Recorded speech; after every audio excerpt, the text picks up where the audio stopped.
नरसिंह मेहता को सबने निकाल दिया घर से, भाभी ने घर से निकाल दिया, भाई तो मौन ही रहते थे क्योंकि पत्नी के अधीन थे, तो पत्नी जो कहती वो मान लेते थे। घर से निकाल दिया। पर ठाकुर जी जिसको स्वीकार करते हैं, भले ही दुनिया उसको ठुकरा दे, उसे क्या आवश्यकता। ठाकुर जी ने अक्रूर जी महाराज को कहा कि जाओ मेरे नरसिंह का भवन बना के आओ। और श्री अक्रूर जी महाराज प्रकट हुए। नरसिंह मेहता देख करके बोले, भैया आप कौन? बोले, हम अक्रूर हैं, ठाकुर जी ने हमको भेजा है कि आपका भवन निर्माण करना है। जय हो, बड़ी कृपा ठाकुर जी की, बना दो। भवन निर्माण हो गया, सब कुछ ठाकुर जी ने उनके लिए कल्याणकारी निमित्त कर दिया। कुछ समय बाद बड़े भैया आए नरसिंह मेहता के पास और आकर के बोले, पिताजी का श्राद्ध है, घर आ जाना। भले ही हम अलग अलग रहते हैं, लेकिन पिता का श्राद्ध तो साथ ही करेंगे। नरसिंह मेहता ने चरण पकड़े, बोले, भैया मुझे तो पिताजी की ज्यादा स्मृति नहीं, मैंने आपको ही पिता माना अपना, लेकिन पिताजी का श्राद्ध है, मैं जरूर आऊंगा। लेकिन जब से मैं घर से अलग हुआ हूं, मैंने सेवा रखी है ठाकुर जी की, तो सेवा करने में, भजन कीर्तन करने में समय निकल जाता है काफी, तो मैं सेवा से निवृत्त होके आऊंगा। और उसमें मुझे कितना बच जाएगा, कितना समय लगे, ये मुझे पता नहीं, तो पर मैं आऊंगा, पर सेवा निवृत्त होके आऊंगा। अब नरसिंह मेहता जी ने कुछ गलत तो कहा नहीं था, लेकिन भैया को यह बात बुरी लगी। पिता का श्राद्ध है और अभी भी तू ठाकुर जी की सेवा की प्रधानता बता रहा है। बिल्कुल आने की आवश्यकता नहीं है। मेरा तेरा भाई का संबंध भी आज मैं नष्ट करता हूं। अरे पिता का श्राद्ध है, अभी भी वो ठाकुर की सेवा करके आएगा। नहीं नहीं, मेरा वो मतलब नहीं भैया, सेवा ठाकुर जी आपके लिए जड़ होंगे, मेरे लिए तो सचल हैं, उनको तैयार करके सेवा करके तभी तो आ पाऊंगा। जा जा, मुझे ज्ञान मत दे, बैठा रहे घर, हम अकेले कर लेंगे, और बिल्कुल आने की आवश्यकता नहीं। नरसिंह मेहता अपनी पत्नी से बोले, अब क्या करें, भैया बुरा मान गए। तो बोले, अब तुमने मन से तो कहा नहीं, लेकिन एक बात सुनो, हैं तो आपके पिता भी जिनका श्राद्ध है, तो आप अपने घर पे कर लो। अब भैया मना कर गए स्पष्ट कि मत आना, अब जाओगे तो और विवाद होगा, श्राद्ध में विघ्न हो जाएगा, आप अपने पिता का श्राद्ध यहीं घर पे ही कर लेना। ठीक है, जाओ अपने कुल गुरु को बुला के ले आओ। नरसिंह मेहता अपने कुल गुरु के पास गए, जाकर के कहा, पिताजी का श्राद्ध है। बोले, हमने तो तुमको वंश से निकाल दिया, हमने तो तुमको जाति से निकाल दिया, अब क्यों आए हो तुम? बोले, भले ही मैं जाति से अलग हूं, लेकिन पिताजी तो मेरे आपकी जाति के ही हैं, उनका श्राद्ध करवाने आ जाइए। कुलगुरु जी बोले, हमने तो आपके बड़े भैया को वचन दिया है, उनके यहाँ जाएंगे और एक बार में एक ही जगह श्राद्ध खाना चाहिए, आपके यहाँ नहीं आ पाएंगे, आप कोई और व्यवस्था कर लो अपने। नरसिंह मेहता बोले, कोई बात नहीं। दूसरे ब्राह्मण देवता के पास गए, बोले कि हमारे कुल गुरु तो व्यस्त हैं, आप ही करा दीजिए। तो ईर्ष्यालु लोग, ऐसा नहीं है कि आपसे जलने वाले लोग, ईर्ष्या करने वाले लोग मुंह पे ईर्ष्या करते हैं या पीठ पीछे ईर्ष्या करते हैं, वो कई बार कर्म के द्वारा भी ईर्ष्या प्रकट करते हैं। जैसे महाभारत में कथा आती है ना कि भृगु ऋषि को कौरवों ने हाथ पांव जोड़ करके प्रणाम करके कहा कि महाराज आप अपने 1000 शिष्यों को लेकर के पांडवों के पास प्रसाद पाने जाओ, ताकि आपके चरण रज मिलने से हमारे भाइयों का भला हो जाए। अब कह तो रहे हैं कि आपके चरण रज मिलने से हमारे भाइयों का भला हो जाए, लेकिन मन में ईर्ष्या है कि जो 5 लोगों का भोजन नहीं बना पाते, जब 1000 लोगों को लेके ये जाएंगे तो उनको खिला नहीं पाएंगे, और क्रोध में आके ये उनको श्राप दे देंगे। ईर्ष्यालु लोग कई बार दिखाते हैं कि वो आपसे प्रेम बहुत करते हैं, लेकिन उनकी क्रिया में कपट होता है। जैसे कोई हिमालय की यात्रा पर गया, अब हिमालय यात्रा करके आया, आपके मन में आया मैं भी जाऊं, तो आपने उससे पूछा भैया कैसी रही यात्रा, तो उसने मन में सोचा अगर मैं यहीं बैठे बैठे बता दूंगा तो ये सतर्क हो जाएगा और ये जाएगा नहीं, इसलिए ऐसा बताओ कि ये खुद भी चख करके आवे मजा। अरे बड़े आनंद आए। कौन कहता है दुर्गम, बिल्कुल दुर्गम नहीं था, इतने बढ़िया रोड बना दिए हैं सरकार ने, क्या ऐसे गाड़ियां घूमती हैं, बिल्कुल गड्ढे नहीं, बिल्कुल मोड़ नहीं, और भीड़ तो होती ही नहीं है, बिल्कुल सर्राटे से गाड़ी जाती है, पहुंच जाते हैं। सर्दी का तो कोई एक जैकेट लेके जाना, बस उसी में काम हो जाएगा तुम्हारा। सामने वाले व्यक्ति को इतना कॉन्फिडेंशियल ले लेते हैं, फिर वो जब जाता है प्राण बचा करके, तुमने तो भाई बहुत कहा था कि बहुत, बोले अब आया आनंद, मुझे बस लगा कि मैं बता दूंगा तो तू सतर्क हो जाएगा, तो खुद देख कर क्या। ईर्ष्यालु लोग ऐसे भी होते हैं। तो नरसिंह मेहता से ईर्ष्या तो करते ही थे सब। क्यों? अब बोल कोई काम नहीं करता, धंधा नहीं करता, इसका घर कैसे बन गया, इसकी भोजन की व्यवस्था कैसे होती है, इसको घर वालों ने निकाल दिया, जाति वालों ने निकाल दिया, फिर भी इसकी व्यवस्था कौन कर रहा है। इसलिए लोग जलते थे नरसिंह मेहता से। तो दूसरे गुरुजी के पास गए, ब्राह्मण देवता के पास, आप हमारे घर पे श्राद्ध करा दो। तो उन्होंने लंबा चौड़ा सब व्यवस्था बताई। बोले देखो तुम नागर ब्राह्मणों से हटा दिए गए हो। बोले जी पता है, अब यही एक मौका है कि तुम सब ब्राह्मणों को प्रसन्न करो। तो अकेले मुझे मत बुलाओ, जितने नागर ब्राह्मण है सबको बुलाओ, सबको उचित भोजन कराना, सबको दक्षिणा देना, सबके पांव धोना, सबको प्रणाम करके सबसे क्षमा मांगना, तब जाकर के सब तुमको आशीष देंगे, तो तुम्हारे पिताजी का श्राद्ध भी सफल होगा। और जो तुमने गलतियां की हैं, जबकि गलती कुछ की नहीं है नरसिंह मेहता जी ने, जो तुमने गलतियां की उसमें तुमको क्षमा मिलेगी, तभी तुम्हारे पिताजी का श्राद्ध सफल होगा। सारे नागर ब्राह्मण आएंगे। बोले आप सबको निमंत्रित कर दीजिए, मैं व्यवस्था करूंगा। नरसिंह मेहता सोचे 40-50 लोग आएंगे, लेकिन उन ब्राह्मण देवता ने 400 परिवार निमंत्रित कर दिए। 400 परिवारों में जाकर के ढिंडोरा पीट दिया। नरसिंह मेहता ने भोजन पर बुलाया है। बोले वो क्या खिलाएगा? बोले इससे तभी तो आनंद आएगा, खाने के लिए जाएंगे, नहीं खिला पाएगा तो फिर भरे समाज में फिर उसको गालियां देंगे, फिर उसको सुनाएंगे, और अब की बार तो इसको नगर से ही निकाल देंगे। सब बोले हाँ आनंद आएगा, आनंद आएगा, ऐसा ही करो। नरसिंह मेहता ने जाके पत्नी से कहा 40-50 लोगों की प्रसाद की। बोले कोई व्यवस्था नहीं है, यहाँ 2 लोगों की व्यवस्था नहीं, तुम 40 की बोल रहे हो, एक ही बुला लेते। बोले वो बोले कि सबको बुलाना है, मैं तो बोल आया कि सबको निमंत्रण देना, अब देवी कुछ करो। पत्नी ने कहा वो एक सेठ जी हैं, उनसे जाके थोड़ा कर्जा ले आओ। ठीक है मैं जाता हूं, बाकी तुम व्यवस्था रखना। बोले हाँ। सेठ जी के पास गए। बोले सेठ जी कुछ व्यवस्था कर दीजिए, हम आपको दे देंगे धीरे धीरे। अच्छा, नरसिंह मेहता कीर्तन करते थे, कीर्तन में कोई कुछ देने का प्रयास करता था तो नरसिंह मेहता जी रखते नहीं थे, कोई दे भी देता था तो तुरंत भंडारा कर देते थे। या फिर कभी कोई देने की इच्छा रखता तो नरसिंह मेहता कहते उनसे हमने इतना लिया है, आप उनको दे आओ, अपने पास नहीं रखते थे। अकिंचन, निष्किंचन। तो सेठ जी के पास जाकर के नरसिंह मेहता बोले पिताजी का श्राद्ध करना है, आप थोड़ी सेवा कर दो। सेठ जी बोले कर दूंगा, पर बदले में हमको क्या मिलेगा? बोले मैं धीरे धीरे चुका दूंगा, ब्याज भी लगा देना आप।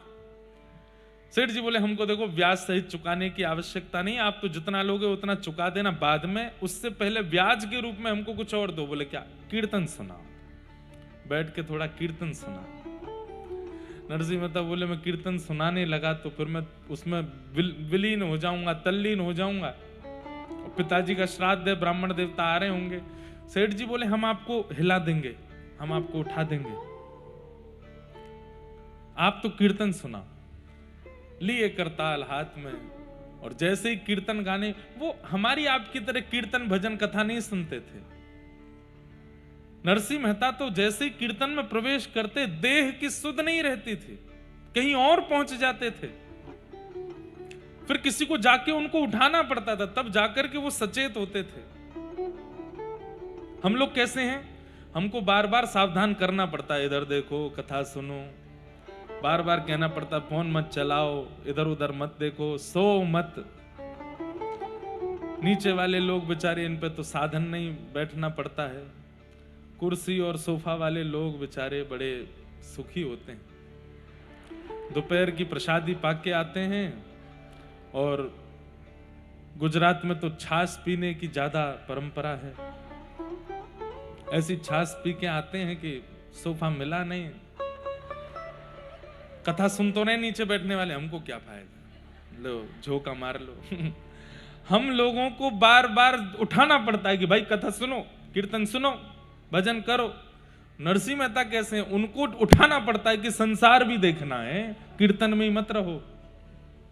बंधुओं, कभी आपने विचार किया, संतों के, महापुरुषों के, वैष्णवों के चेहरे में ऐसा कौन सा आकर्षण होता है कि हम हजारों रुपया खर्च करके भी इतने सुंदर नहीं दिखते, और वो बिना साबुन लगाए भी इतने बढ़िया क्यों लगते, क्यों लगते? हमारे वृंदावन के महापुरुष महात्मा रज का तिलक लगाते हैं, चंदन का तिलक लगाते हैं, रोली तिलक लगाते हैं, जटाएं बढ़ा करके रखते हैं, दाढ़ियां बढ़ा करके रखते हैं, 2 जोड़ी कपड़ा पहन करके घूमते हैं। लाखों का पलस्तर करने वाले मुख पे उनके सामने फीके लगते हैं, वो इतने सुंदर लगते हैं। ये आकर्षण उनके अंदर कहां से आया? उनकी वाणी का आकर्षण, उनके रूप का आकर्षण, उनके आचरण का आकर्षण, उनका उठना बैठना चलना फिरना सब कुछ इतना आकर्षित क्यों होता है? क्योंकि हम लोग संसार में व्यस्त रहते हैं, ठाकुर जी के लिए समय कभी कभी निकालते हैं, और वे ठाकुर जी में व्यस्त रहते हैं, संसार के लिए कभी कभी समय निकालते हैं। ये अंतर है। हम आप सब लोग तो संसार में ही व्यस्त रहते हैं, कथा में भी आ जाते हैं तो भी संसार नहीं छोड़ते, तो भी यहां पर वही चिंतन बना रहता है।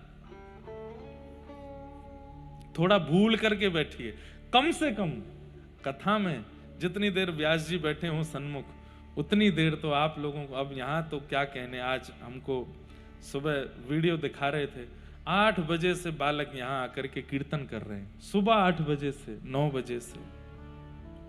उनको बोलते हैं कि आपके लिए प्रसाद की व्यवस्था कर दें, आपको भोजन पानी कर लो भाई, सुबह से आप आ जाते हो। सब कह रहे हैं, बोले कि नहीं, इतनी सुंदर कथा महाराज जी आके सुनाएंगे, उसी से पेट भर जाता है हमारा, तो उसी से प्यास पूरी हो जाती है। नरसिंह मेहता जैसे आज भी हैं। और भैया ऐसों की कितनी बलैया लूं, मेरी तरफ से जो सुबह सुबह जल्दी आ जाते हैं ना, नेक नेक डिटोना लगा लेना काजल का, कोई की नजर नहीं लगे आपको। इतना प्रेम, इतना भाव आप सबके चित्त में है। तो नरसिंह मेहता कैसे हैं? लग गए कीर्तन में, और कीर्तन में लगे, यहां जैसे ही गाने लगे, सामने वाले सेठ जी भी तल्लीन हो गए। द्वारिकाधीश विचार किए, ए नरसिंह, वहां घर पे ब्राह्मण आ रहे हैं सारे तेरे, कितना तू कीर्तन में व्यस्त हो जाता है, तेरे को सब जगह से बचाता हूं, तू फिर जाके फंस जाता है। ठाकुर जी बोले, भैया नरसिंह, अब तो कीर्तन से तुम उठोगे नहीं, और पिताजी का श्राद्ध होना है। ठाकुर जी ने रुक्मणी जी से कहा, रुक्मणी जी संभालो जरा मोर्चा, द्वारिका संभालना, मैं आता हूं थोड़ी देर में। कहां जा रहे हो? बोले अभी आता हूं। ठाकुर जी ने तुरंत नरसिंह मेहता का रूप धारण किया, घर पहुंच गए नरसिंह मेहता के, बैलगाड़ियों में सामान लेकर के, जैसे मानो मंडी से सारी सब्जियां खरीद करके लाए हों। पत्नी से कहा, देवी सेठ जी ने पैसे दे दिए हैं, बढ़िया सब सामग्री लाया हूं, बनाओ, तैयारी करो।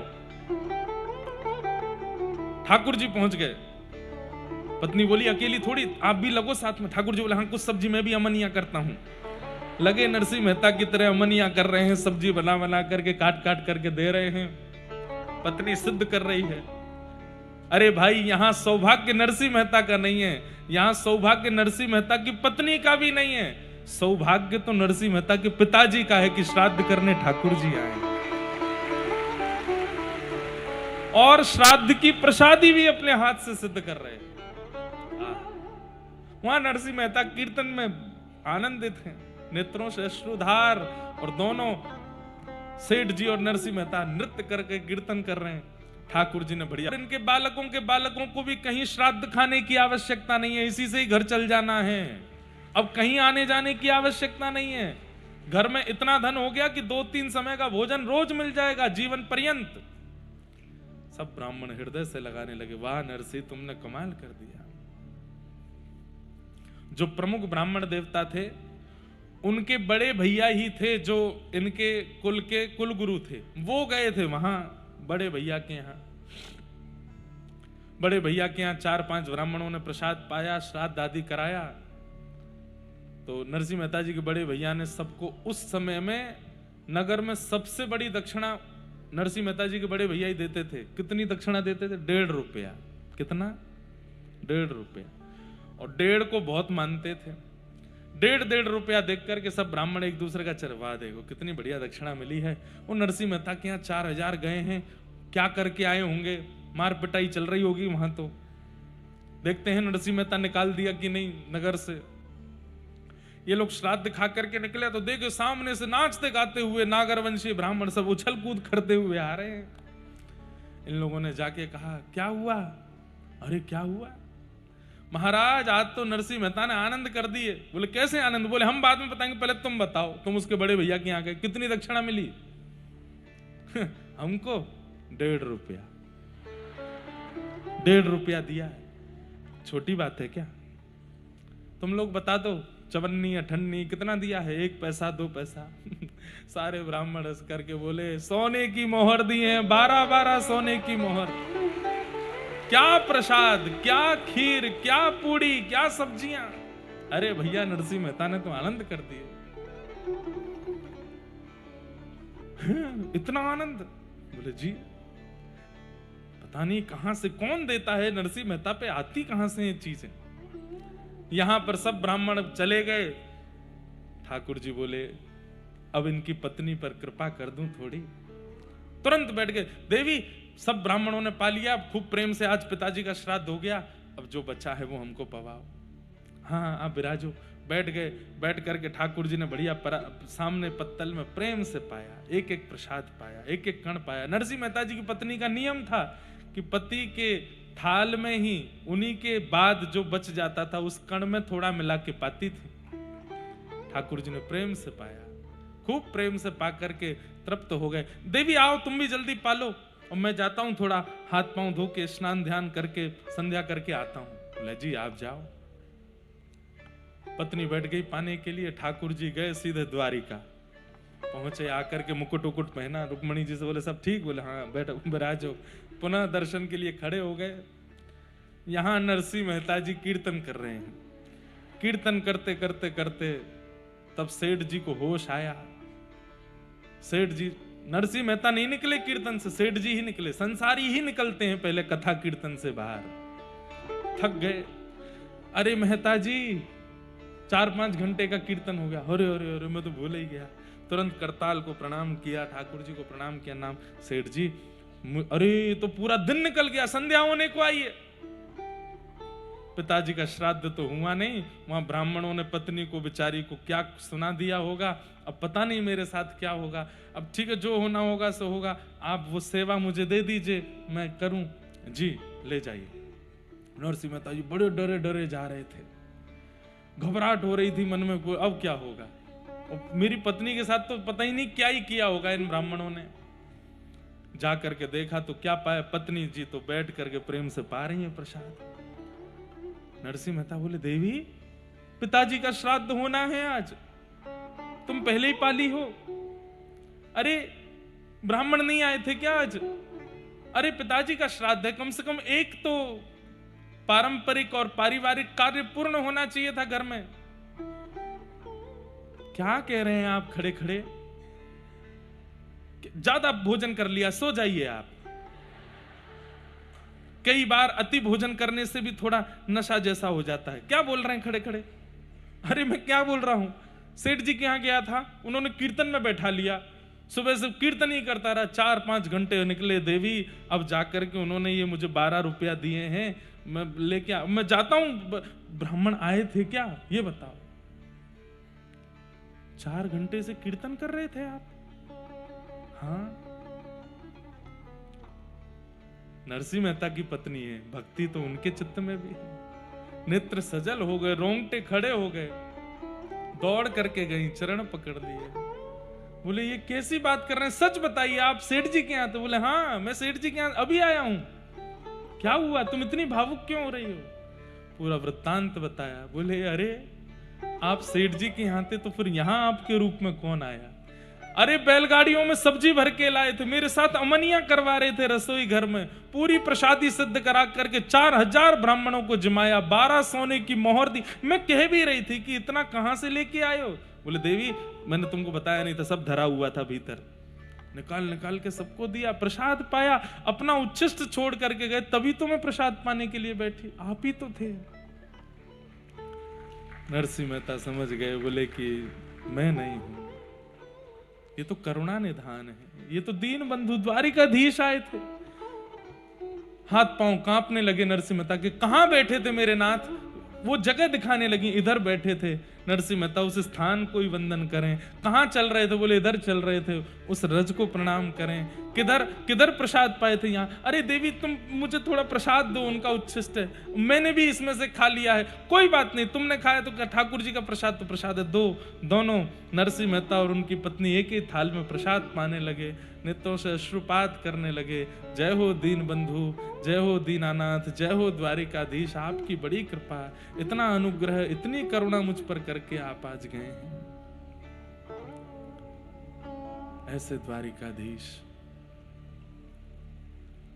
तो भले ही जगत निंदा करता था नरसिंह मेहता की, लेकिन ठाकुर जी यश गाते, तू है सखी बड़ भाग बड़ी, नंदलाल तेरे घर आवत हैं।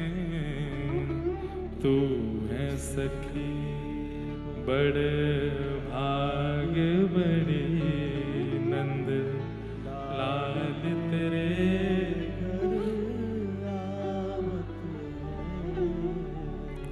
हम कैसे बड़भागी, हमारे यहाँ मंत्री आते हैं, हमारे यहाँ विधायक जी आते हैं, हमारे यहाँ प्रधानमंत्री आते हैं, हमारे यहाँ बड़े बड़े एक्टर फिल्म सितारे आते हैं, पर बड़भागी तो नरसिंह मेहता हैं, जिनके यहाँ ठाकुर जी आ जाते हैं, जिनके यहाँ स्वयं किशोरी जी पधारती हैं, वो बड़भागी। हमें ऐसा बड़भागी बनना है। कोई और प्रतिष्ठित आवे नहीं आवे, प्रतिष्ठा भी जिनको देख करके लज्जित होती है, ऐसी प्रतिष्ठा के मूर्तिमंत स्वरूप ठाकुर जी कभी हमारे घर आओ। और उसके लिए ये पद है जिसके घर में ठाकुर जी की सेवा। कल रात्रि एक निवास पर गए थे, वहां राघव जी की सेवा, और छोटे से जैसे हमारे लड्डू गोपाल होते हैं ऐसे ही लड्डू राघव जी छोटे से राघव जी, और जैसे ठाकुर जी के पास वंशी होती उनके पास धनुष बाण रखा था छोटे से। तो ऐसे स्वरूप देख करके, सेवा देख करके, बंधुओं एक बात बोल दें आपको, आपके घर का वातावरण प्रवेश करते ही बता देता है कि इस घर में सेवा होती है कि नहीं होती। इस घर में ठाकुर जी प्रधान है कि व्यक्ति प्रधान है। कई जगह ऐसी होती है कि घरों में जाकर के लगता है कि व्यक्ति प्रधान है, ठाकुर जी तो किराए पे रह रहे हैं यहाँ पे। और कई घरों में जाकर के ऐसा लगता है ठाकुर जी मुखिया हैं, ये लोग किराए पे रह रहे हैं यहाँ पे। ठाकुर जी की भाव से होती है सेवा, और यही होना चाहिए कि ठाकुर जी प्रधान हो घर में, उनको पूछ करके प्रसादी। अभी मैं बंबई में था, पुणे के एक हमारे भक्त हैं, कथा सुनते हैं, दीक्षा भी ली, आए, बोले महाराज जी हमने एक नई युक्ति की है, दोनों पति पत्नी जॉब करते हैं, पर हम सोचते हैं कि सेवा हम ज्यादा नहीं कर पाते, तो हम एक बार में ही सुबह जल्दी उठ करके ठाकुर जी की पूरी सेवा करते हैं। और उसमें भी आपने कथा में कहा कि राग, भोग और श्रृंगार, तीन में से कोई भी एक निपुण होना चाहिए। या तो राग में निपुण हो, या श्रृंगार में निपुण हो, या भोग में निपुण हो, किसी एक चीज में तो परिपूर्णता आनी चाहिए। ठाकुर जी को सुंदर सुंदर गा करके सुना सको तो बहुत अच्छा। अगर आप कहो कि महाराज जी कंठ इतना अच्छा नहीं, वाद्य बजाने आते नहीं, तो अपने श्रृंगार को अच्छा करो, अच्छा अच्छा श्रृंगार करो। आप कहो ठाकुर महाराज जी श्रृंगार भी नहीं हो पाता हमसे, तो कम से कम भोग तो अच्छा धराओ ठाकुर जी को, कोई एक चीज तो बढ़िया करो। तो उन्होंने कहा महाराज जी हमने भोग की सेवा अच्छी कर ली है घर में। मैंने कहा कैसे करते हो? तो बोले हम 30 दिन की 30 सामग्रियां लिखते हैं पर्चियों में, और 30 पर्चियों को मोड़ करके एक कटोरा में धरते हैं ठाकुर जी के पास, और उसमें सुबह का बाल भोग, एक ही पर्ची में बाल भोग, राजभोग और शयन भोग, 3 भोग लिखते हैं अलग अलग, 30 दिन के अलग, एक भी रिपीट नहीं होगा। और ठाकुर जी के आगे वो धर देते हैं। रोज सुबह श्रृंगार आदि करने के बाद में फिर उसमें से एक पर्ची उठाते हैं, उसमें जो लिख करके आता वही ठाकुर जी की प्रसादी बना के उनको पवाते हैं।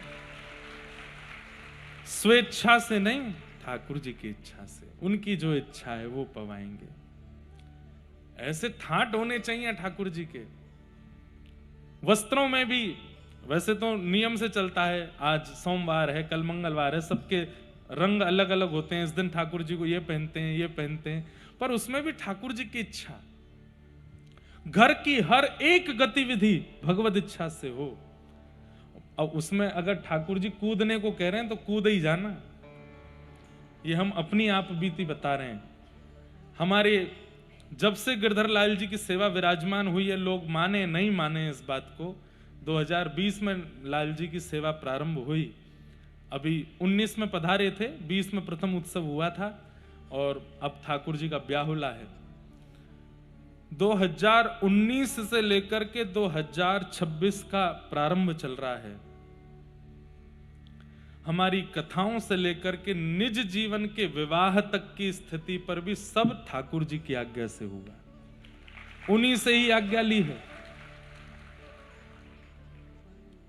कहां क्या करना है, कैसे करना है, किससे मिलना है, किससे नहीं मिलना है, क्या पहनना है, क्या नहीं पहनना है, किसको स्वीकार करना है, किसको अस्वीकार करना है, बड़े बड़े जितने भी डिसीजन होते हैं सब लाल जी के आगे पर्ची डालते हैं। जो आ जाती है उसमें भले ही घाटा हो, लेकिन वही करेंगे जो ठाकुर जी ने कहा। और फिर उसमें अविश्वास नहीं। कई बार ऐसा हुआ है, ठाकुर जी से हमने पूछा, कुछ बताने की बात नहीं, कि एक पर्ची में तो बहुत फायदे की चीज थी और एक पर्ची में थोड़ा घाटा था। ठाकुर जी के आगे डाला, निर्णय है, हर बात नहीं, विशेष बातें ठाकुर जी के आगे क्या क्या होना चाहिए। तो नियम रखते हैं, जो ठाकुर जी के ज्यादा समीप जाती है उसको उठाते हैं। वो उठा करके ठाकुर जी, हे गिरधरलाल, जैसे देखा घाटे वाली चीज आई तो फिर वही करते हैं जिसमें घाटा हो, भले ही थोड़ी परेशानी झेलनी पड़े, लेकिन नहीं, लाल जी की इच्छा है। और फिर उसमें अविश्वास नहीं है। ये ऐसा जीवन होना चाहिए एक भक्त का, हर इच्छा ठाकुर जी के अनुसार, जैसे नरसिंह मेहता है। फिर कुंभनदास जी इस पद के अंतिम भाव में कहते हैं, अगर ऐसे जीवन जीने लगोगे तो क्या होगा। कुंभनदास लाल गिरधर के, कुंभनदास लाल गिरधर के। कुंभनदास जी, उनके घर में शीशा नहीं था, तो रोज पुष्टि मार्गीय तिलक लगाते थे। हमारे पुष्टि मार्गीय वैष्णव ऐसे तिलक लगाते हैं। तो पुष्टि मार्गीय तिलक थोड़ा और कठिन है, तो उसके लिए कम से कम दर्पण तो चाहिए लगाने के लिए। अब उनके घर में दर्पण नहीं था, तो ठाकुर जी आते थे और गोदी में बैठ करके, और छोटे से लाला थोड़ी पकड़ करके कुंभनदास जी से कहते, हाँ कुंभना, मैं देख रहा हूं, तू लगा, स्वरूप लगा। तो कुंभनदास जी करते, हाँ हाँ यहीं तो खींच ले ऊपर, हाँ ये लग गो, बहुत सुंदर, अब नीचे तो नहीं घुमाए दे, अब यहाँ ते लगा, वाह कितना सुंदर लग रहा हो मेरो कुंभना। ठाकुर जी बलैया लेते, ठाकुर जी आरसी बनते।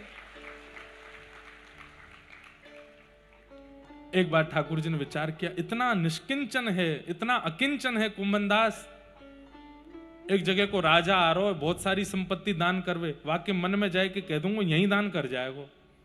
ठाकुर जी ने उस राजा को स्वप्न दिया, गोवर्धन में कुंभनदास हैं, उनको जाके संपत्ति दे दो। सुबह सुबह का समय, राजा को स्वप्न आ चुका था ठाकुर जी का। कुंभनदास जी तिलक स्वरूप कर रहे थे, ठाकुर जी गोद में बैठे कुछ बात कर रहे थे, कुंभनदास जी थे। कुंभनदास जी के थोड़ी पकड़ के ठाकुर जी बोले, ए कुंभना, मेरी बात तो सुन। कुंभनदास जी बोले, हाँ लाला, हाँ जय जय, बोलो, कहा कह रहे। इतने में ही वो राजा आ गया, और उसने भीतर जैसे प्रवेश किया, ठाकुर जी अंतर ध्यान हो गए। सोचिए, अकिंचन निष्किंचन कुम्भन दास जी के यहाँ पर करोड़ों की संपत्ति उस समय दान करने राजा आया है, और कुम्भन दास जी लाला कहाँ चले गए, ऊपर देखें नीचे ढूंढे, इधर ढूंढे उधर ढूंढे, बाहर ढूंढने जावे, राजा बैठा है उसको देख नहीं रहे। राजा से कह रहे तेने देखो, बोले कौन को, छोटो सो मेरो जय जय, कहाँ चलोगो पतो नहीं। कछु तो कह रहे थोड़ी पकड़ के, मुंह तो बोलते बोलते चले गए।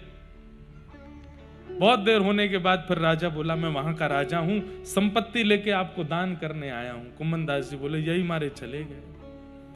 तो एक भैया हाथ जोड़ के प्रार्थना करूं, बोलो कहा सब लेके वापस चलो जा। अरे कुछ तो ले लीजिए, बोले कछु देनो चाहे, बोले हाँ पक्का देखो, बोले हाँ दोबारा अपनो मोहम्मद दिखाइयो मुंह, चलो जा यही दे जा, तू जब ते आयो मेरो जय जय मुंह को छोड़ के चलो। राजा बोला ठाकुर जी ने स्वप्नादेश किया, बोले चाहे ठाकुर जी ने स्वप्नादेश किया तू चलो जा। राजा लौट के चला गया। थोड़ी देर बाद ठाकुर जी फिर प्रकट हो गए। कुंभना, आहा कुंभन दास जी के नेत्र सजल हो गए, दौड़ के कहां चले गए आप। अरे कुंभना मैंने तो वो राजा भेजो, मैंने ही तो वाकु स्वप्न दियो कि सबरी संपत्ति कुंभन दास को दिया, तेरो ऐसो अकिंचन निष्किंचन तू झोपड़ी में रहवे, काय को ना ले तेने। कुंभन दास जी बोले जिस संपत्ति के द्वार पर आते ही आप चले गए, उसको घर में ले लेता तो क्या होता। और नाथ एक बात और, बोले क्या, अगर मैंने स्वीकार किया होता तो मैंने स्वीकार नहीं किया, क्यों नहीं किया, ये पूछने के लिए आप दोबारा मेरे पास नहीं आते। आपको लगता कि अब तो सब मिल गए कुंभन दास को, अब प्रेम से जीवेगो, आप तो मंदिर में चले जाते। नाथ हमारे लिए सर्व धन सर्व संपत्ति आप हो। कुंभन दास लाल गिरधर के, कुंभन दास लाल गिरधर के, ये तो तेरे ही हाथ बिकावत हैं, तेरे ही हाथ। अरे भैया प्रेम करवे वाले भगत अगर ठाकुर जी को कहीं बेकऊ आमेंगे ना तो बिकोर जाएंगे आपके हाथों। तू है सखी बड़ भाग बड़ी, नंदलाल तेरे घर आवत हैं, तू है सखी भाग बड़ी, नंदलाल तेरे।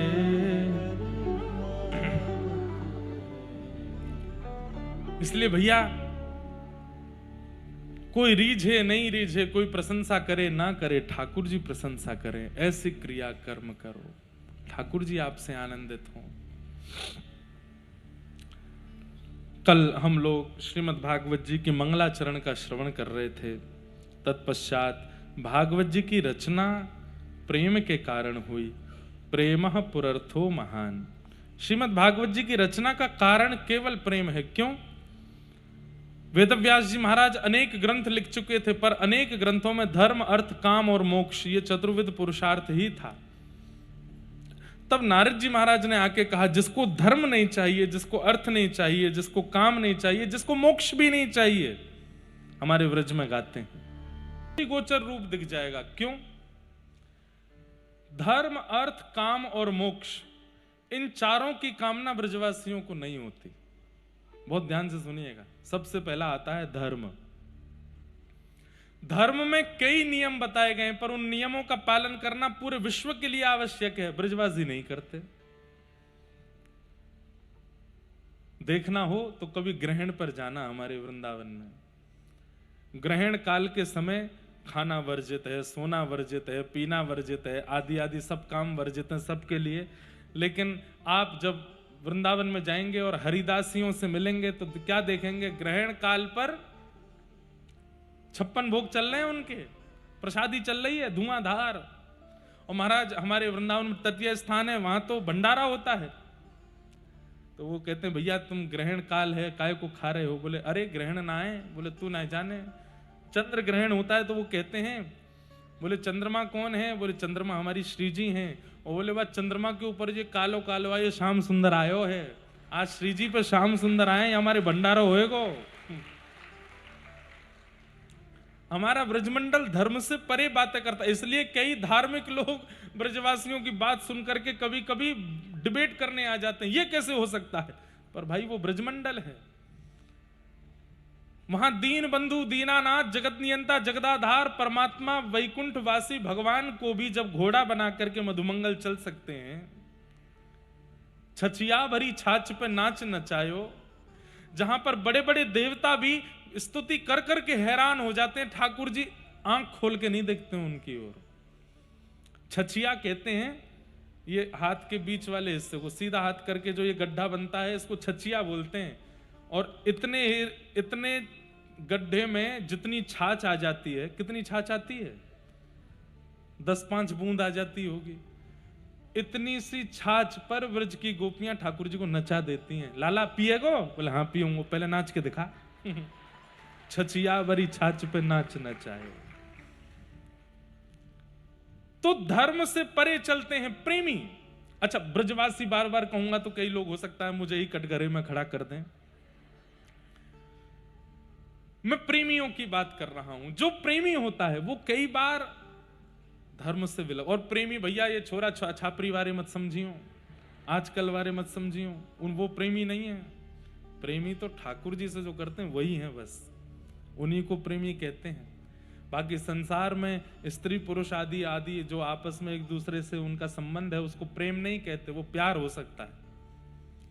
भक्त का भक्त से प्रेम हो सकता है, भक्त का भगवान से प्रेम हो सकता है, तीसरा कोई और प्रेम का संबंध नहीं होता। बाकी सब स्वार्थ लाग करहीं सब प्रीति। तो जो प्रेमी हैं वो धर्म से कई बार विलग चले जाते हैं, और धर्म के विलग स्थिति में भी उनका प्रेम स्वीकार्य होता है। एक कथा आती है, एक बार संतों की जमात जा रही थी दर्शन करने के लिए ठाकुर जी का, तो रात्रि में एक घर के बाहर बढ़िया आंगन था, वहीं रुक गए। वो आंगन और वो घर किसी वैश्या का था। वैश्या ने संतों को जब देखा तो उसके मन में भाव आया कि मैं हूं तो नगर वैश्या, लेकिन आज संत मेरे द्वार पर आए हैं, क्यों ना मैं सेवा करूं। संतों के चरणों में जाकर के उस वैश्या ने प्रणाम किया, बोली महाराज मैं योग्य नहीं, मैं लायक नहीं, मैं ऐसी मैं वैसी, आप मेरे द्वार पर कैसे चले आए, मेरे कौन से प्रारब्ध कर्म का फल मुझे देने के लिए आप आए हो। अरे देवी, अब प्रारब्ध कर्म तुम्हारा क्या ये तो हम नहीं जानते, ठाकुर जी की इच्छा थी तो हम रुक गए यहां पर। तुम कौन हो? मैं नहीं बताऊंगी, क्योंकि मैंने सत्य बताया तो आप चले जाओगे। संत बोले नहीं जाएंगे, बताओ ना कौन हो तुम। उसने कहा मैं इस नगर की वैश्या हूं। मुख्य साधु जो थे वो तो बैठे रहे, बाकी सब खड़े हो गए अपना झोला लेकर के, चलो चलो चलो। पुण्यम पापम अपवित्र पवित्रो वा स्रवावस्थांगतोपि वा, सब लोग अपने ऊपर जल छिड़कने लगे। लेकिन गुरुजी जब तक नहीं उठेंगे हम कैसे जा सकते। शिष्यों ने कहा गुरुजी चलें? नहीं, अब तो यहीं बैठेंगे। महाराज इसका अन्न जल, इसका आंगन, इसको देखना भी हमारे लिए हमारे पुण्यों को नष्ट करेगा, भजन नष्ट कर देगा। महाराज आप क्यों बैठ रहे हैं? बोले यदि पुण्य नष्ट होने ही हैं तो हो जाएं, ठाकुर जी ने यहां बैठाया है तो इस पर कृपा करने के लिए बैठाया है। हम साधु केवल इसलिए बने हैं कि जो दक्षिणा दे, जो माला पहनावे, जो प्रणाम करे, जो नियम से रहे, उसका ही खाना है। जो व्यवचार में है, जो कहीं ना कहीं भटक गया है, उसको सुधारना हमारा कर्तव्य नहीं है। वो कितनी दीनता से, कितने भाव से प्रणाम कर रही है, और तुमको उसकी क्रिया दिखाई दे रही है, तुमको उसका भाव नहीं दिख रहा। देखो बेटी, हम तुम्हारा अन्न स्वीकार नहीं कर सकते, हम तुम्हारा जल भी नहीं पी सकते, हम तुम्हारी कोई भी सामग्री नहीं ले सकते, क्योंकि उसमें पवित्र क्रिया से कमाई गई वस्तु नहीं है। लेकिन भूखे भी कैसे रहें, अब तुम्हारे द्वार पर आए हैं तो। उसने कहा मुझे बताइए ना, क्या करके मैं कौन सा प्रायश्चित करूं जिससे कि आप मेरे घर का कुछ स्वीकार करें। तो उन संत ने कितनी अच्छी युक्ति बताई। बोले एक हो सकता है। बोले क्या? तुम्हारे घर में जितना धन है, जितना भी धन है, 1 रुपया भी मत बचाना, सब कुछ लेकर के आओ, उस सबसे जितना सोना हो सके खरीदो और उस सोने का दिव्य मुकुट बनवाओ, ठाकुर जी को भेंट करो। ठाकुर जी को अर्पित करो, अपना सर्वस्व ठाकुर जी के श्री शीश पर चढ़ा दो। हमको अर्पित करोगी, हम स्वीकार नहीं कर पाएंगे, हमें तप करना पड़ेगा, भजन करना पड़ेगा, तब जाके तुम्हारे द्वारा दिया गया वस्तु हम पचाने के अधिकार, पर इतना तप नहीं कि हम तुम्हारा धन ले सकें। ठाकुर जी तो स्वीकार करेंगे। वो तो रोम रोम पुलकित हो गया। और दूसरी क्रिया, अब इस क्रिया को छोड़ो, अब तो अपना शेष जीवन ठाकुर जी के भजन में लगा। बोलो मुझे स्वीकार है। उस वैश्या ने अपना घर बेच दिया, उसके पास जितना धन था सबसे सोना खरीद करके एक दिव्य मुकुट निर्माण कराया। संतों ने कहा अब इस मुकुट को लेकर के हम जाएंगे मंदिर में, ठाकुर जी को अर्पित करेंगे। नाचते हुए संत जन जा रहे हैं, सिर पर मुकुट लेकर के। मंदिर में पहले ही पहुंचा दिया था संदेश कि हम दिव्य मुकुट ठाकुर जी को अर्पित करने ला रहे हैं। और वो वैश्या सबसे पीछे चल रही है, बस उन संतों की प्रसन्नता को देख करके ही वो आनंदित हो रही है। उसको लग रहा है कि इतने सारे ठाकुर जी ही नृत्य कर रहे हैं मानो। संत ने जब उस वैश्या को देखा तो बोले अब तुम पवित्र हो गई हो, हमारी इच्छा है कि मुकुट लेकर के तुम जाओ मंदिर के अंदर। अब तुम मुकुट लेके, बोले मैं अधिक नहीं, अब तुम सब पवित्र हो चुकी हो।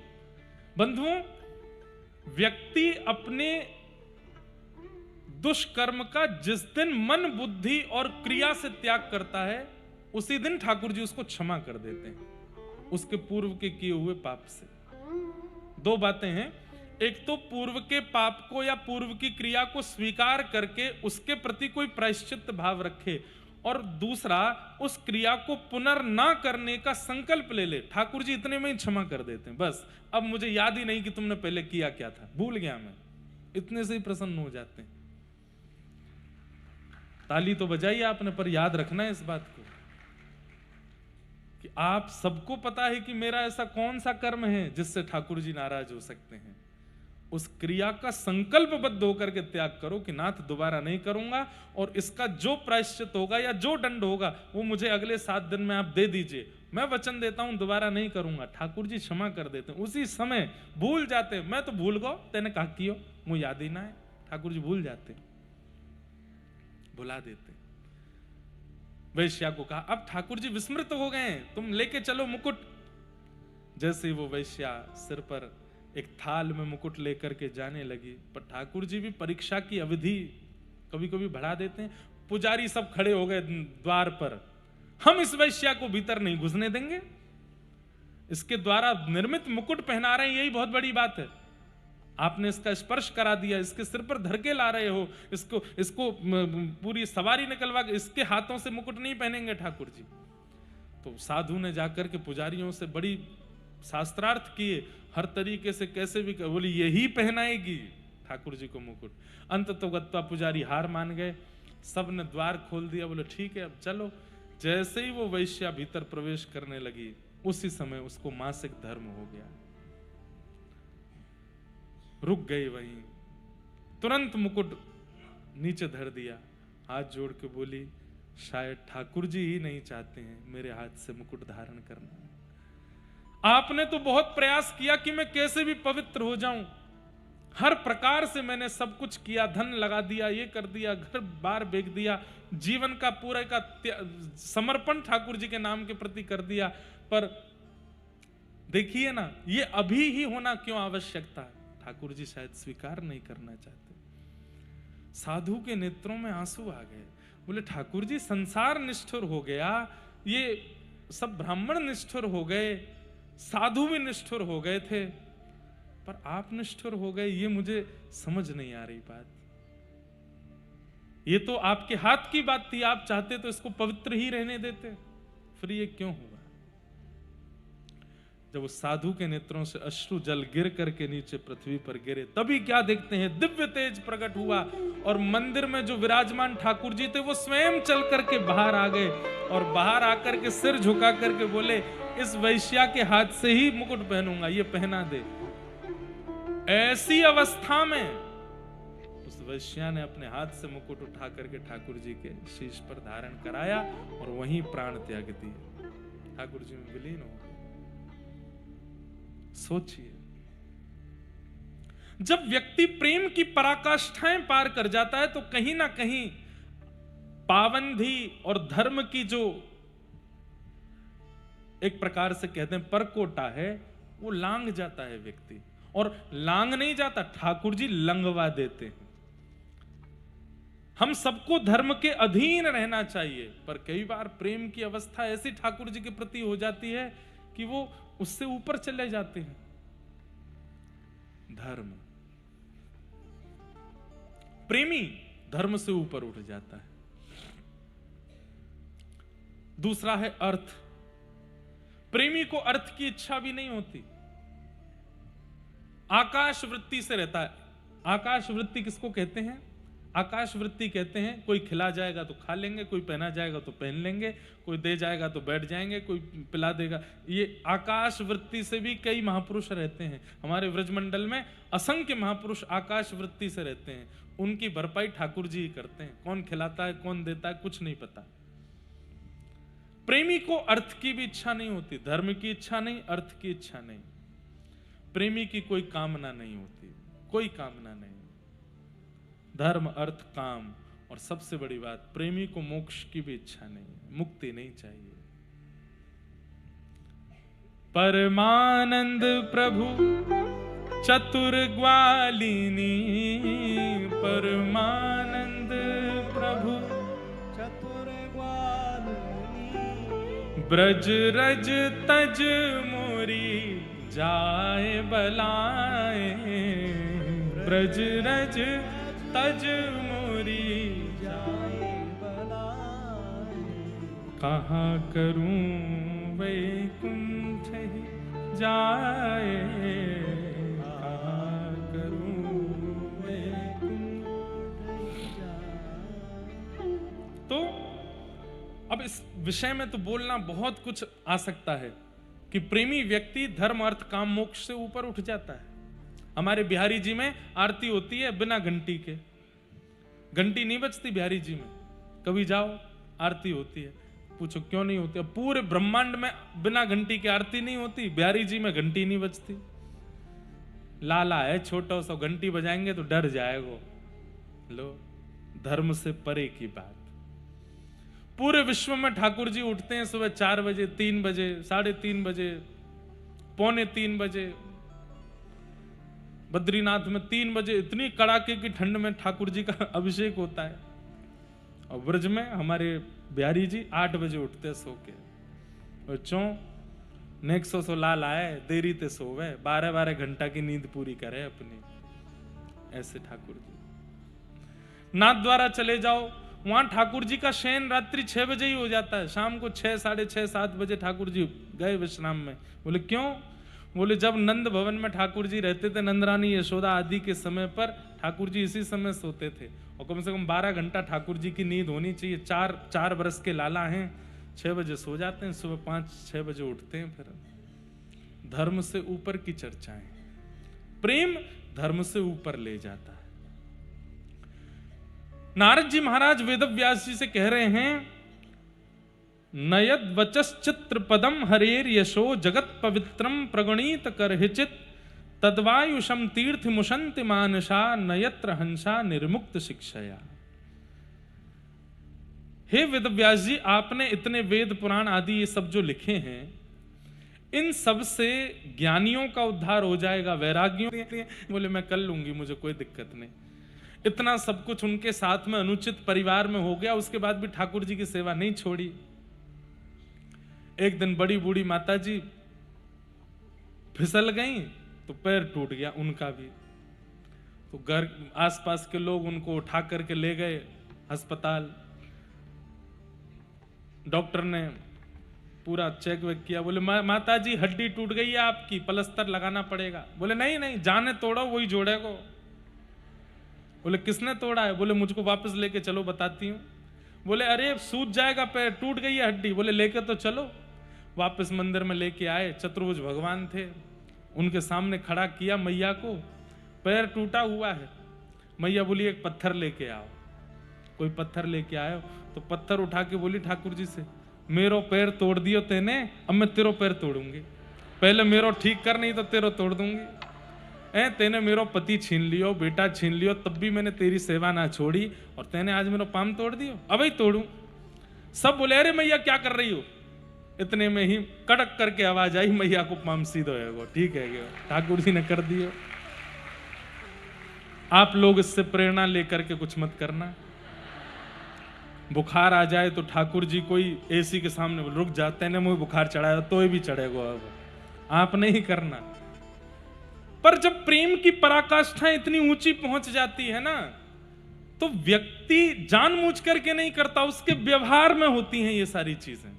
जानबूझ के नहीं करता, वो उसके व्यवहार से होने लगती, उसके विचार व्यवहार सब प्रेम युक्त हो जाते हैं। तो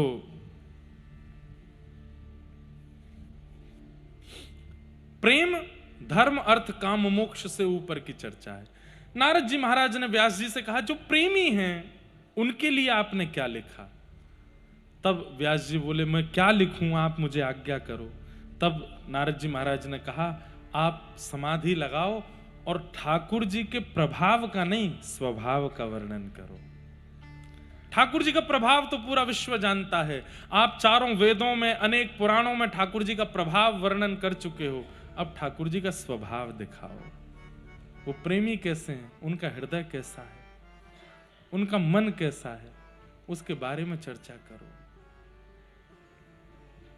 हमारे ब्रज में बिंदु जी महाराज करके एक लेखक हुए, कथा भी करते थे रामचरितमानस की, बहुत सुंदर। उनकी पंक्तियां इतनी सुंदर हैं, आजकल के युवाओं से मेरी प्रार्थना, कभी बिंदु जी का साहित्य घर लेकर के आओ। उनकी एक किताब है, उसका नाम है मोहन मोहिनी। क्या नाम है?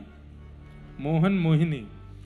वो लेके आइएगा, उसको पढ़िएगा, रात में सोने से पहले एक पद पढ़ो, उसमें इतने सुंदर शब्द, थोड़े थोड़े कहीं आपको उर्दू अल्फाज मिल सकते हैं, पर बहुत अद्भुत।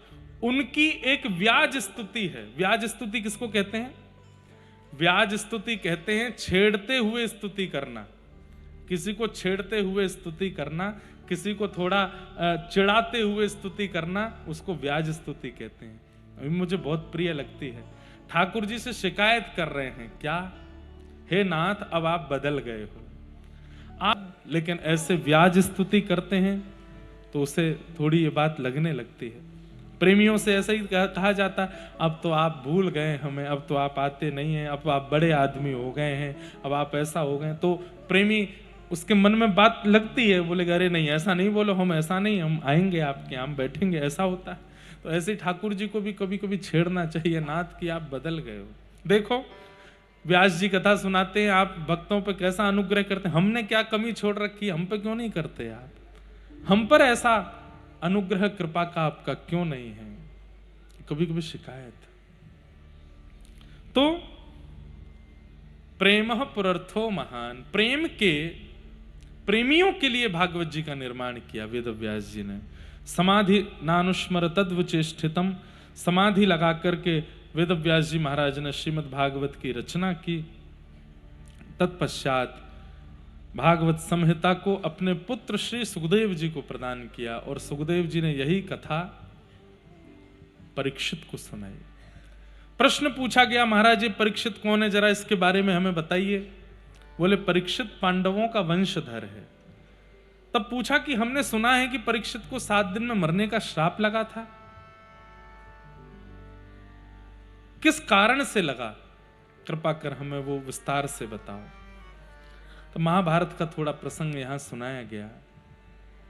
महाभारत युद्ध जब पांडव जीत गए, तब कौरवों के पक्ष से गुरुपुत्र अश्वत्थामा अर्धरात्रि में मारने के लिए गया पांडवों को, लेकिन सोते हुए द्रौपदी के 5 पुत्र मार दिए, पांडवों को नहीं मार पाया। बंधुओं एक बात सुनिएगा हमारी, कई बार हम लोगों के चित्त में भी छल आ जाता है।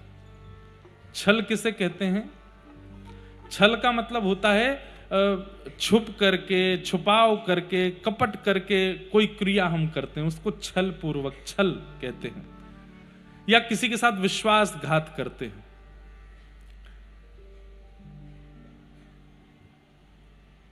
कल मैंने कहा था कि ईर्ष्या ठाकुर जी को प्रिय नहीं है। और ईर्ष्या जब चित्त में आती है तो सबसे पहले वो चित्त में जन्म देती है छल को। ईर्ष्या के बाद छल का आगमन होता है। अगर ईर्ष्या ना आवे तो छल कभी नहीं आ पाएगा। छल का और ईर्ष्या का मात्र पुत्र का संबंध है। तो जैसे ही ईर्ष्या आपके चित्त में होगी, आप पाप से महापाप की श्रेणी में आने लग जाओगे। फिर धीरे धीरे छल आएगा, कपट आएगा, द्रोह आएगा, हिंसा आएगी, आतंकवाद आदि तक की स्थिति पर आप पहुंच जाओगे। और एक समय ऐसा आएगा कि दया नाम की वस्तु क्या होती है ये आपको समझ में ही नहीं आएगा। दया किसको कहते हैं? किसी की पीड़ा, किसी का रोना, किसी का बिलखना, किसी का व्याकुल होना, भयभीत होना। एक बात सुनिएगा, बहुत ध्यान से सुनिए। एक पैरामीटर बताता हूं आज आपको। इधर देखिए सब लोग। जिस व्यक्ति को छोटे से छोटे दुख देख करके भी, कष्ट देख करके, सामान्य सी दुख पीड़ा की बातें सुन करके भी नेत्र सजल हो जाते हो, समझ जाना हृदय का बहुत पवित्र है। और किसी के सामने भयंकर दर्दनाक परिस्थिति भी प्रकट हो जाए और तब भी उसे वो सामान्य रूप से ले ले, उसके चित्त में ज्यादा विचलनता ना हो, कहीं ना कहीं उसके चित्त में पाप की स्थिति ज्यादा है। आप ये मत सोचना कि किसी की बोल्डनेस पर या किसी के बिल्कुल कई लोग होते हैं ना, बड़े हृदय के पक्के होते हैं, हृदय उनका बड़ा कठोर होता है, बड़ी बड़ी चीजों को भी झेल लेते हैं। उन लोगों के लिए बात नहीं है।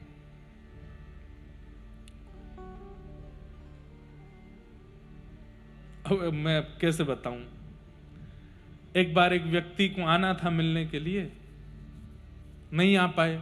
अगले दिन आए तो हमने कहा कल हम आपकी प्रतीक्षा करते रहे, आप नहीं आए। तो महाराज जी वो क्या है, हमारे कॉलोनी में एक मर्डर हो गया था। मैंने कहा इतना हंस के बता रहे हो आप? तो कोई हंस के बताने वाली बात है? और कई लोग ऐसे होते हैं कि सामान्य सी बात पर भी उनके नेत्र सजल हो। बहुत सामान्य सी बात किसी ने कह दी, सीधी बात कहूं तो प्रेमियों के नेत्र सदा भीगे से ही रहते हैं। उनके नेत्रों में जैसे भीगापन सा रहता है। किसी की स्थिति देख करके, किसी का सामान्य स्वरूप देख करके, भाव देख करके उनके नेत्र रोक नहीं पाते। ऐसे लोग प्रयास करें और भक्ति मार्ग चुन लें तो ठाकुर जी जल्दी मिल जाएंगे। क्यों? क्योंकि उनकी स्थिति प्रेम की ज्यादा है। कठोर हृदय वाले जो होते हैं, बड़ी से बड़ी घटना घट जाती है उसमें भी हंसते रहते हैं, खिलखिलाते रहते हैं, कोई उनको ज्यादा फर्क पड़ता नहीं। उनको भी बहुत समय लगेगा भगवत दर्शन करने में। ये पैरामीटर है दया का। जितनी ज्यादा दया करुणा चित्त में है, ठाकुर जी उतनी जल्दी मिल सकते हैं। जितनी दया करुणा का अभाव चित्त में है, किसी पर दया होती ही नहीं है, आती नहीं। कई लोग दया भी कैसे करते हैं पता है? कृपा के रूप में। कैसे? कृपा के, समझ रहे हैं मेरी बात? वो दूसरे पर दया करते हैं तो कहते हैं चलो यार रख लो, कोई बात नहीं, कृपा जैसी कर रहे हो। प्रेमी दया करता है, वो कृपा नहीं करता। कृपा ठाकुर जी करते हैं। हमें दया करनी चाहिए। हाँ, संतों से, वैष्णवों से, आचार्यों से हम इच्छा कृपा की करें कि हम पे कृपा करो, पर उन्हें भी दया ही करनी चाहिए। वो दया ही करें। दया की अधिकता और दया की शून्यता हमारी हृदय की स्थिति और भगवत प्राप्ति में कितना विलंब होगा इसको बताती है। अपनी दया की पराकाष्ठा नापिए कितनी है।